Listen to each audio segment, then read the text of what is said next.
Assalamualaikum warahmatullahi wabarakatuh. Hello everyone, welcome back in our negotiation class with me Herman. Today we are going to come to the next chapter. It's communication.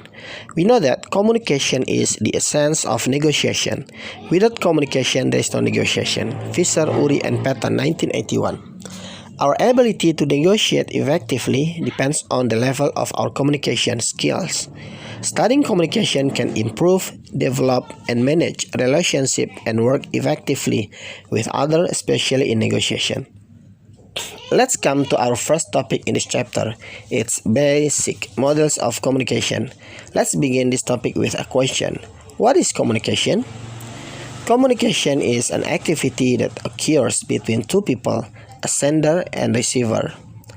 A sender has meaning in mind and encodes this meaning into a message that is transmitted to a receiver. A receiver provides information about how the message was received, and by becoming a sender and responding to, building on, or rebutting the original message. For the communication process, a sender will send information by using certain media, either directly or indirectly. This information will be interpreted by a receiver. After a receiver understood clearly the information, he will give feedback to a sender. Let's come to the next topic. What is communicated during negotiation? In negotiation, there are a lot of information to provide between the negotiating parties.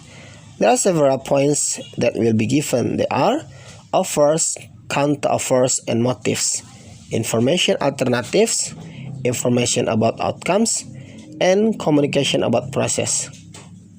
Let me explain them one by one. Offers, counter-offers, and motives. We know that negotiation process always starts with an offer. One party will make an offer to the other. If the other parties agree with the offers, it will be an agreement.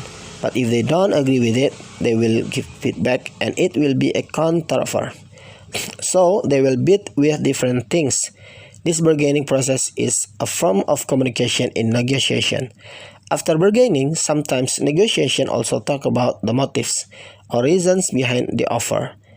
The motives in a negotiation ensure the other party understands what our interests are so that the other party has the same perception of us. Information about alternatives. Alternatives need to be communicated in negotiation because of that, we have many choices of the solution. With many alternatives in negotiation, we can choose one of the best alternatives to be common solution. Information about outcome.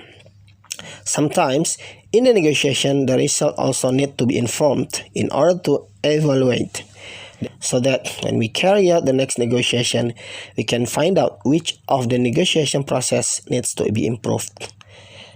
Communication about process. Communication process procedure needs to be communicated to ensure that all parties know the rules of the negotiation so that the negotiations are to run well. Next topic is how people communicate in English. Some things that must be considered when communicating are use of language, use of nonverbal communication, and selection of communication channel. Let me explain them one by one. Use of language. To ensure the other party understand well what we mean, we must use a good grammar that easy to understand. In making good grammar, we must pay attention to two levels of language. They are logical level, include proposal, offers.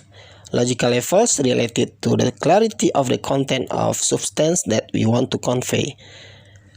Pragmatic level includes semantics, syntax, and style. Pragmatic level related to the writing technique.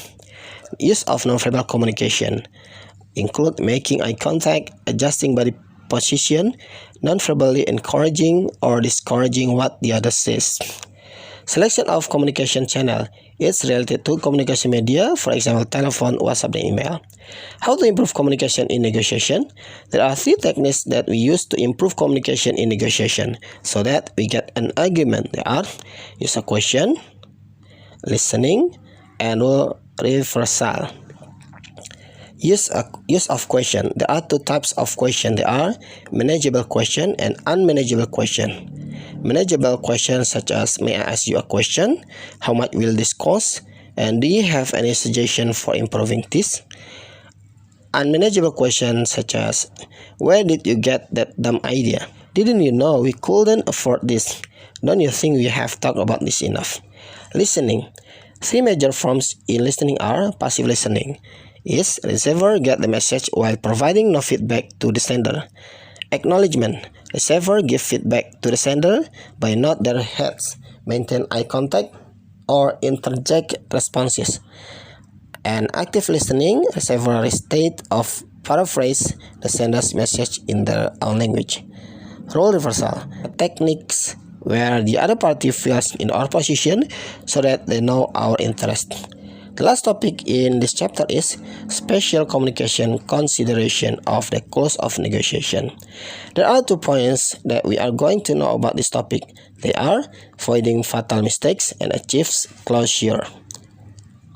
Avoiding fatal mistake include keeping track of what you expect to happen, systematically guarding yourself against self-serving expectation, reviewing the lesson from feedback from similar decision in the future.